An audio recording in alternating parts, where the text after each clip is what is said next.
जय शिवराय मित्रांनो. आज आहे माझ्या ट्रेडिंग चॅलेंजचा 8वा दिवस आणि आज मी मार्केटचा पूर्णपणे अनालिसिस करून एक ट्रेड घेतला आणि तोही प्रॉफिटमध्ये हिट झाला. तर चला बघूया आपण हे चार्टवरती. मार्केट गॅप डाऊन ओपन झालं आणि माझा पहिला ट्रेड इथे होत होता, पण काही कारणास्तव मी हा नाही घेतला. त्यामुळे माझा दुसरा ट्रेड जसं ह्या मार्केटनी मला रिट्रेसमेंट दिलं तसं मी या कॅन्डलला ऑर्डर पंच केली आणि बघू शकताय एक विदिन 3 ते 4 कॅन्डलमध्ये माझा ट्रेलिंग स्टॉपलॉस हिट झाला. तर मित्रांचा प्रॉफिट अँड लॉस हा आहे मित्रांनो. तर मित्रांनो आजच्या ट्रेडवरून मला एक गोष्ट समजली, जर तुम्हाला फर्स्ट ट्रेड नाही भेटला तुमच्या सेटअपनुसार तर तुम्ही वेट केलं पाहिजे सेकंड सेटअपसाठी.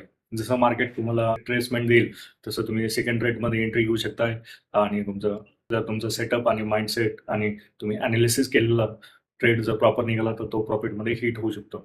तर आजच्या पुरतं एवढंच मित्रांनो, भेटूया पुढच्या व्हिडिओ.